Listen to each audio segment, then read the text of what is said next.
Hi, and welcome back to my YouTube channel.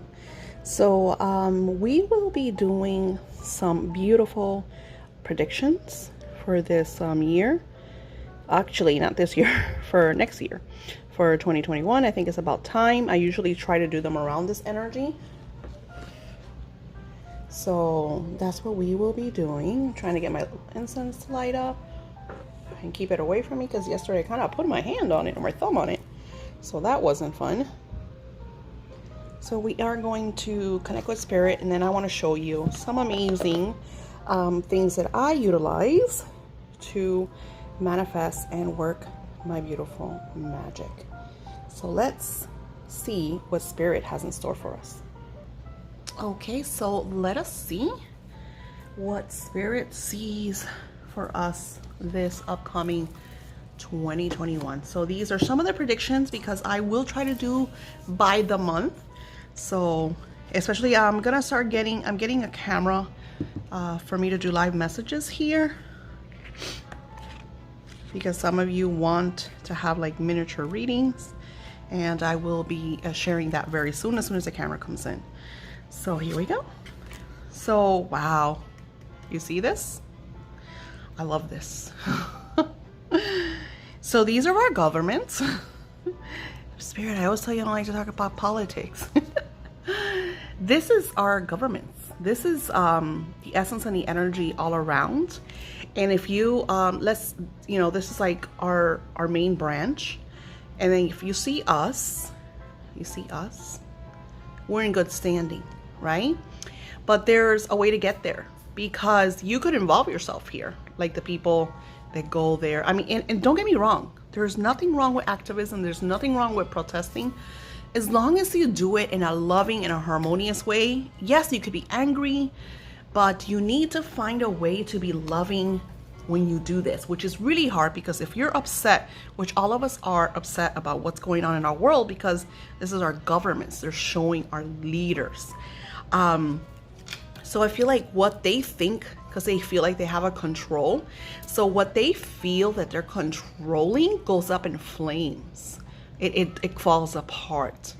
So I'm going to say that in 2021 through 2022, the government is going to have to do a change, a massive change, because the people are no longer going to allow this. They're going to be doing their own thing. They're going to be focusing on themselves. They're going to be helping one another. There's going to be a lot of philanthropists who are going to be starting profits and things, and they're going to be doing their own thing, because people are needing, as we speak right now, for government intervention, for help, especially with all the job loss and all the chaos that's going on. And the people are seeing that the government can't handle it. They can't do this. They have no control. So what happens is, and there's a reason for this to occur.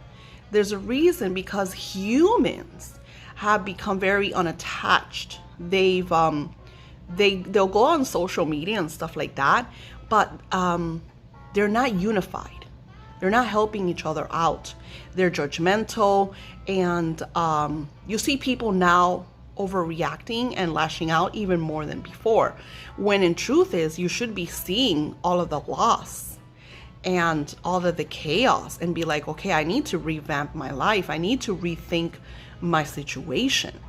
But people are not doing that. Instead, they're angry because I didn't get this, because they didn't help me with that, because.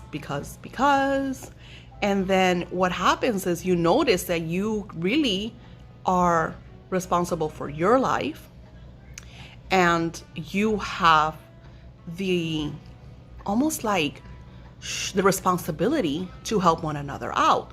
I listened to the Public Broadcasting Network, and I heard about this beautiful woman that started, it was in her school. She lives in like a low poverty stricken area, and a lot of the kids were hungry because, parents are crackheads and, addicted to drugs, yada, yada, yada. They don't have money for food. You don't have to be a crackhead to not have food.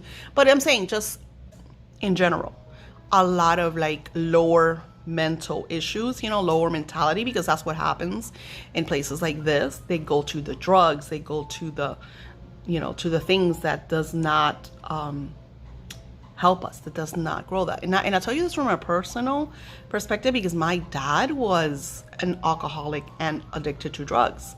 So it's not like I'm shaming these people. I grew up with this. So I'm telling you from a personal viewpoint, from what they're showing me. So this woman put a fridge in her school. This was like, I think, the principal. And she started bringing food, and then she got other people to help with donations. So the kids, and she told the kids, take what you need, and she would put food, in there so the kids are not hungry. Because if you're hungry, you can't think. You become angry. You become, your mind doesn't work. You become dizzy. Your body is like dysfunctional. Food is very important for us. Not overeating, but eating. So that started, and now all over, and I think this is in New York, all over, they have put fridges for people to be able to eat because of the situation. So the community is already coming up and about and doing stuff. And like I told you in my last video, sometimes it's like you'll say, well, I don't have any money, I don't have anything to give. And you do. We all do. We have the power of prayer. We have the power of healing. Just like I do scripting. Remember, if you saw my last video, I talked about somebody who left me a negative review, and she was going through, and I messaged her and I told her to give it a chance and yada yada. And then I scripted over for her. Today she messaged me and she got some positive news. Scripting is powerful. And that was just in a moment of us connecting. Our energies connected, because that's what I do. My purpose is to heal. So get ready to see, and as I'm telling you this, I'm going to tell you from my personal viewpoint, my personal government. I see our leader, he's getting the rug snatched from under him. It's all in a dodge. He's showing like he's got control, like he could do this, but he will suffer a great loss in his life. And he will realize that I am the shit that he thinks he is really not as it is, because he will see that he's actually not in control. So stay tuned for that. And I'll do the next video soon.